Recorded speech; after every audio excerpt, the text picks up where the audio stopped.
စလိုက်ပါသမားဟာမှန်ပြောင်းကနေတဆင့်လမ်းလေကောင်မှာကော်ပြားတစ်ချောင်းနဲ့ရှောက်လာတဲ့အာဖဂန်ကောင်လေးတစ်ယောက်ကိုတွေးလိုက်ရပါတယ်အစကတော့ရိုးရိုးလက်သမားလို့ထင်ခဲ့ပေမဲ့ကောင်လေးကအမြောက်ကြီးစံနဲ့လှုပ်ထားတဲ့မိုင်းတစ်လုံးကိုထုတ်ယူလိုက်တာပေါ့အနေရရှိမှန်းသိလိုက်တာနဲ့အဖွဲ့ခေါင်းဆောင်ကချက်ချင်းပစ်ခတ်ဖို့အမိန့်ပေးလိုက်ပါတယ်အကွာဝေး1.4 ကီလိုမီတာကြီးစံပြန်တန်းချိန်2.6စက္ကန့်အတွင်းမှာပဲပြစ်မှတ်ကိုအသေးပစ်ချလိုက်နိုင်ခဲ့ပါတယ်စလိုက်ပါသမားဟာရန်သူကိုနှိမ်နှင်းပြီးတာနဲ့တနက်ကြီးခွန်ကိုလေထဲမှာတင်ဖမ်းယူလိုက်ပြီးဘားထောက်ထားမှချက်မထားခဲ့ပါဘူးထို့နောက်အဖွဲ့ကိုလာကြိုးတဲ့စစ်ကားတန်းဟာရှေ့ဆက်လာရင်လမ်းပေါ်မှာမြေကြီးတူးထားတဲ့လက္ခဏာအသစ်တွေကိုသတိပြုမိသွားပါတယ်အဖွဲ့ခေါင်းဆောင်ကအကားတွေကိုရက်ခိုင်းပြီးစလိုက်ပါသမားကိုအဲ့ဒီမိုင်းကိုဖောက်ခွဲပစ်ဖို့နှစ်ချက်စက်တိုက်ပစ်ခတ်ခိုင်းလိုက်တာပေါ့ဒါပေမဲ့ဘာမှဖြစ်မလာတဲ့အတွက်တန်ချက်ကဖောက်ကြည့်နဲ့နောက်ဆုံးတစ်ချက်ထပ်ပစ်လိုက်ချိန်မှာတော့တကဘာလုံးပောက်ကွဲသွားသလိုပြင်းထန်တဲ့မီးတောက်ကြီးဖြစ်ပေါ်လာပါတယ်သူတို့ကအကွာဝေးတစ်ခုမှရှိနေလို့အသက်ဘေးကလွတ်ခဲ့ပေမဲ့ပောက်ကွဲမှုကြောင့်အနီးနားမှာပုံနေတဲ့ရန်သူအမြောက်များထွက်ပေါ်လာပြီးသူတို့စီကိုလိုင်းလုံးလိုတိုးဝင်လာကြတာပေါ့ရန်သူအင်အားအရန်များလွန်းလို့သူတို့အဖွဲ့ဟာအရေးပေါ်အကူအညီတောင်းပြီးနောက်ကရွာတဲ့ကိုအလူရက်ဆုတ်ခွာခဲ့ရပါတယ်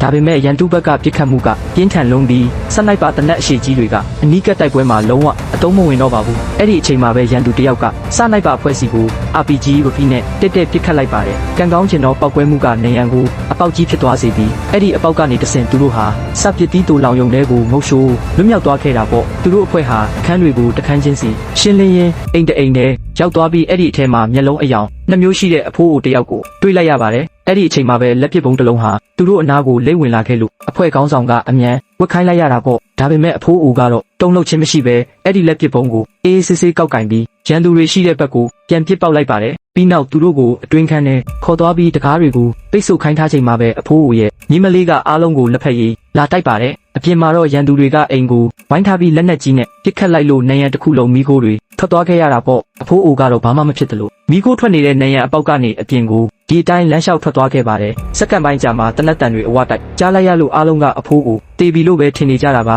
ဒါပေမဲ့ခဏအကြာမှာတော့အဖိုးအိုဟာဘာတန်ရာမှမရပဲပြန်ဝင်လာပြီးရန်သူအားလုံးကိုမောင်းထုတ်လိုက်ပြီလို့အေးဆေးပဲပြောလိုက်ပါတယ်အဖွဲ့သားတွေလည်းတနက်တွေချိန်ပြီးအပြင်ကိုတေးသေးချာထွက်စစ်ဆေးကြည့်တဲ့အခါဘယ်သူမှရှိမနေတော့ပါဘူးသူတို့လည်းဘာမှထပ်မဖြစ်ခင်အဲ့ဒီရွာထဲကနေအမြန်ဆုံးထွက်ခွာခဲ့ကြပါတယ်ပြန်ခါနီးမှာအဖွဲ့ခေါင်းဆောင်ကအဖိုးအိုကိုလှမ်းကြည့်ပြီးဒီအဖိုးကြီးကတော့တကယ့်ကိုထူဆန်းပြီးအယိုးတုံတဲ့လူတန်ကြီးပဲလို့တွေးလိုက်ပါတော့တယ်